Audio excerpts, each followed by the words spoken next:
காடுனா எல்லா மிருகமும் இருக்கும்ல, சிங்கம், புலி, சிறுத்தை, முயல், ஆமை, காக்கா, கழுகு எல்லாமே இருக்கும். எல்லா மிருகமும் இருக்கு. சிங்கம் வந்து ஒரு நாள் எல்லாரையும் கூப்பிட்டு ஒரு மீட்டிங் போடுது. அதான ராஜா காட்டுக்கு. அது வந்து ஒரு 4 சோளக்கதிர், மக்கா சோளக்கதிரை கையில வச்சுக்கிட்டு பக்கத்து காட்டுல இருக்கிற ராஜா இதை கொடுத்தாரு. ரொம்ப வித்தியாசமான உணவா, ரொம்ப நல்லா இருக்குமா, இதை 4 பேர் யாராவது ஆளுக்கு ஒன்று வாங்கிக்கோங்க, இதை இன்னும் சுவையா யாரு சமைச்சு கொடுக்குறீங்களோ அவங்களுக்கு பரிசு அப்படின்னு உடனே கரடி அது ஒன்று வாங்கிக்குது, நரி ஒன்று வாங்கிக்குது, மான், குரங்கு 4 பேரும் ஆளுக்கு ஒரு மக்கா சோளக்கதிரை வாங்கிட்டு போயிடுறாங்க. ஒரு 5-6 நாள் கழிச்சு கரடி வருது. அதை அந்த மக்கா சோளத்தை நல்லா இடிச்சு தேன் எல்லாம் கலந்து அப்படியே ஸ்வீட்டா கொண்டு வந்து அரசத்தை கொடுக்குது. அவர் சாப்பிட்டு பார்த்து நல்லா இருக்கு, எல்லாருக்கும் கொடுங்க அப்படின்னு எல்லாருக்கும் கொஞ்சம் கொஞ்சம் கொடுக்குது. எல்லாரும் நீங்க சொல்லுங்க இதுக்கு பதில், இல்ல மத்தவங்களும் வந்ததுக்கு அப்புறம் நம்ம முடிவு எடுத்துக்குவோம் அப்படின்னு. சரி, அடுத்தவங்களும் வரட்டும். அடுத்து ஒரு 5-6 நாள் கழிச்சு நரி வருது. நரி என்ன பண்ணுது, பெப்பர்லாம் போட்டு உப்பெல்லாம் போட்டு அதை நல்லா புளிப்பு சுவை ஆக்கி நல்லா ஊற வச்சு அந்த மக்காச்சோளத்தை கொண்டு வந்து கொடுத்து எல்லாருக்கும் ஷேர் பண்ணுது. எல்லாம் சாப்பிட்டு பார்த்துட்டு இதுவும் ஒரு வித்தியாசமான டேஸ்டா தான் இருக்கு, மற்ற 2 பேரும் வந்துட்டுமே அப்புறம் நம்ம முடிவு எடுப்போம். அதுக்கடுத்து ஒரு 4-5 நாள் கழிச்சு குரங்கு வருது. அது என்ன பண்ணுது, மக்காச்சோளத்தை பாப்கார்னா பொரிச்சு ஒவ்வொரு சின்ன ஒரு இதில் வச்சு எல்லாருக்கும் கொடுத்து எல்லாரும் 2 எடுத்து சாப்பிட்டுட்டு இது ரொம்ப நல்லா இருக்கு, ருசியா முறுமுறுன்னு சூப்பரா இருக்கு, இது நல்லா தான் இருக்கு. சரி, கடைசி அந்த மான் வந்துட்டுப்பா அப்புறம் முடிவு சொல்லிடலாம். அப்புறம் ஒரு வாரம் மான் வரவே இல்லை. ஒரு இதுவே தின்னு குடிச்சோம் அப்படின்னு எல்லாம் சந்தேகப்பட்டு இருக்கும்போது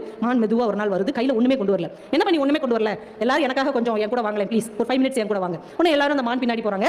ஒரு பெரிய இடத்தை அது காமிக்குது. அது அந்த மக்காச்சோளத்தின் விதைகளை எடுத்து எல்லா இடத்துலயும் நட்டு வச்சிருக்குது. சின்னதா துளிர் விட்டு இருக்குது அந்த இடத்துல மக்காச்சோள செடி. இப்போ அந்த மான் சொன்னது, நீங்க கொடுத்தது ஒரே ஒரு சோளக்கதிர், இதை நான் சுவைப்பட ஏதாவது செஞ்சிருந்தேன்னா அது உடனே தீர்ந்து போயிடும். ஆனா இது ஒரு அபூர்வமானது நீங்க சொன்னீங்க, இது எல்லா மக்களுக்கும் கிடைக்கணுங்கிறதுக்காக இந்த விதைகளை எல்லாம் எடுத்து நான் நட்டு இருக்கிறேன். இன்னும் 1 மாசத்துல இதுல இருந்து விளைச்சல் வரும், எல்லாரும் சாப்பிடலாம்.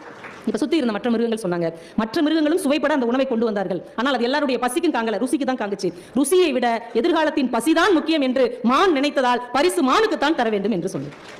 எப்பயுமே மகிழ்ச்சி என்பது என்னுடைய சுயநலத்தில் என்னுடைய உணவை நான் ஆற்றிக்கொள்வதில் இல்லை, அடுத்தவருடைய பசியை அறிந்து யார் ஒருவர் உதவி செய்கிறாரோ அதில் தான் மகிழ்ச்சி என்கின்ற ஒன்று இருக்கிறது என்பதை நாம் உணர்ந்து கொண்டோம் என்றால் இந்த வாழ்க்கை ரொம்ப இனிமையானதாகவும் எளிமையானதாகவும் இருக்கும்.